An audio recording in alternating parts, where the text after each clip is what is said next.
We often bring you stories of medical inventions and breakthroughs, but it takes years before these inventions are available to the public. Today, an example of a made-in-Alberta device that's now literally in the hands of the people who need it. CBC's Brandy Yanchek is at the Glenrose Hospital and has the story for us. Brandy.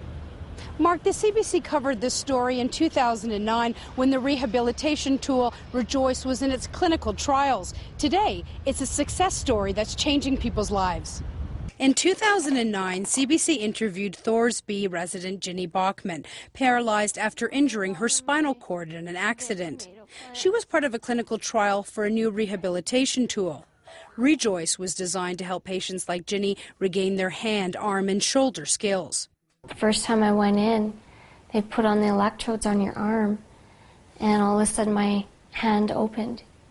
And I was like, I like that. The ReJoyce joystick spring-loaded arm enabled Ginny to play customized video games that improved her range of motion. After using it, she was even able to water her plants at home. 3 years and other clinical trials later, the tool is even better and now available to clinics for people like stroke victim Steve Rodden. Like before, I used to hesitate. I'd look at something and my arm wouldn't do it right away. Now it's more, it responds faster. I feel a heck of a lot better than I used to.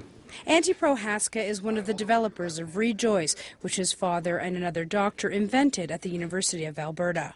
He describes it as a clinic in a box because it helps patients who can't leave their home to do their rehabilitation therapy sessions there. In addition to using it in the hospital, you can also send a ReJoyce home with a patient and then supervise them over the internet. So for an hour a day for 6 weeks, a patient can meet with their therapist online. The inventors say they started offering ReJoyce to clinics in January, and it's become so popular they just can't keep up with demand. It's especially popular in China, Singapore, Thailand, and Korea. Mark? Thanks, Brandy. The CBC's Brandy Yanchek at the Glenrose Hospital.